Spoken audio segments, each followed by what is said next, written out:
Ng araw mga katoto, magandang buhay din po. Ngayon sa oras ngayon meron po tayong kalapating susuksukan ng singsing.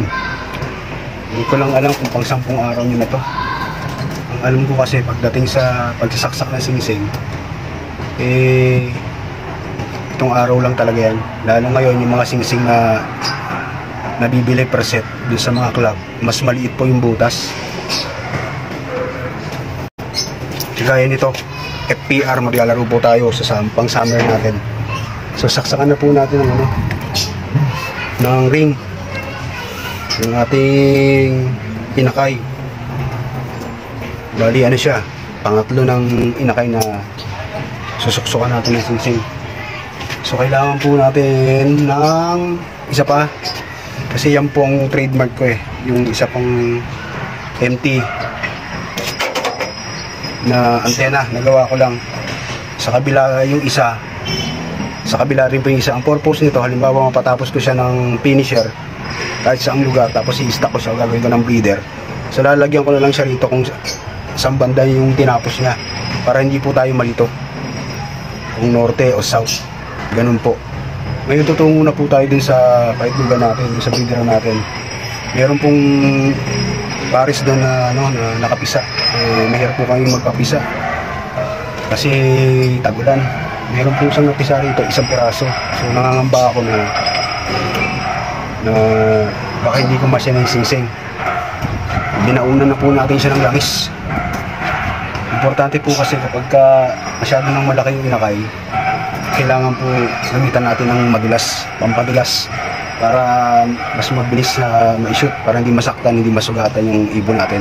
So tungo na po tayo mga katoto, tara, samahan nyo ako, silipin natin. Ayan.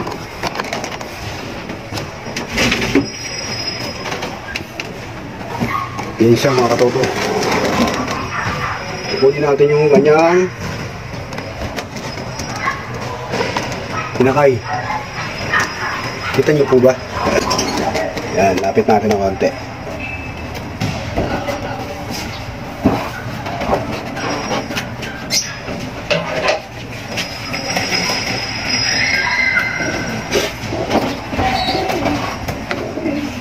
Sungkitin natin siya mga toto, hindi natin kasi abot yan Yung barako na yan, initial po yan ng alien samar. Hindi po na siya nakabalik pag tayo dagat. Ang nakabalik na yan siya, tapos na karera. Alis. Ayaw po ayaw umalis ng kanyang pares. Alis. So malaki na nga po yun na kayo. Malaki na siya, botchog. Isang inakay po kasi Ito na. Mga katoto, kita ba? Singsingan na po natin mga katoto. Ito na po yung singsing. Ito po yung isang itlog nyo. Hindi siya tumuloy. May crack na. Yung nabantayan to, pwede pa naman sana, natulungan sana natin mabuksan yung egg niya. So unahin po muna natin. Inisan po muna natin yung paa. Kasi pag may buhangin yan dyan, pwedeng mamaga yung paa niyan Ang laki na nga ng paa niya Siguro na to, 9 days or 10 days na to. So ilagay na po natin ang langis. Ganyan paa. Hindi lang po pagsuksok niyan mga katoto. Kung pabaliktad o paayin, bahala na po kayo sa pagsingsing Lipat po kaya tayo ng camera. O dito po tayo, lipat po tayo. Yan. Pabaliktad po ako magsingsing para pagbasa po nung mag-sticker. Pagbasa ko po, alam ko na kung anong number po yung sasabihin ko. Kasi pag nakabaliktad yan, mahihirapan tayo magbasa. So depende po sa inyo yan sa paglalagay o requirements ng club. Pero sa club naman na sinalihan natin, okay lang naman po kahit baliktad. Masikip na nga po yung singsing Masikip. Pwede naman natin gamitan ng damit para hindi tumulas. Dahan-dahan lang po. Sasaktan na yun ako. Yun Naga. Tapos kailangan po natin ng balahibo. Ito po. Yan. Suotin lang po natin yan. Yun o. Medyo nasulatan na siya. Kasi ang laki na ng paa. Ito sa kabila naman po. Maga yung paa niya. Maga. Sa kabila naman po. Itong isang maliit naman.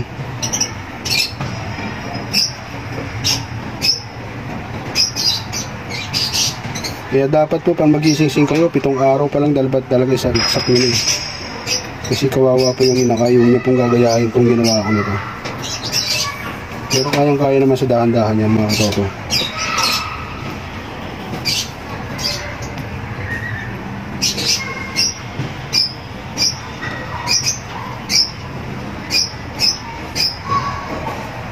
Dahan-dahan lang po. Pesto naman po kasi yung laman yan eh, aayon.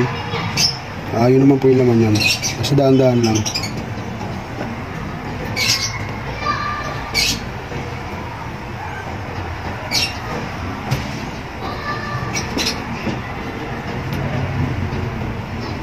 Yun o. Dahan-dahan lang po. Ayan. Tapos susungkitin po natin ang balahibo. Yun po siya. Pero bago po kayo magsaksak ng singsing mga katoto, siguraduhin nyo po na hindi nyo po muna napainom kasi susukahan kayo nyan eh. Yung inakay, iba po yung yung amoy ng ng suka niya. Babalik na po natin yung yung inakay po ng ibon.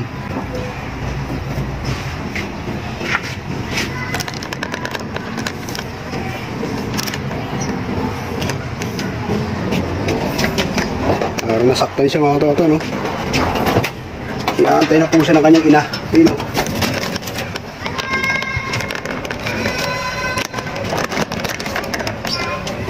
Iantay na po siya ng kanyang ina.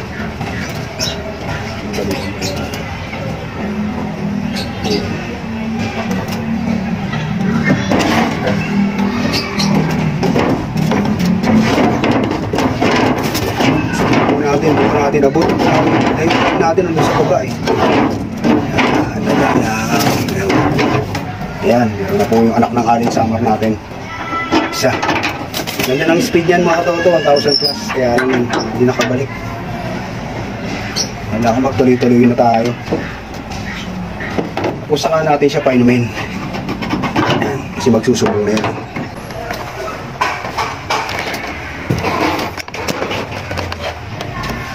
Iyon mga katoto.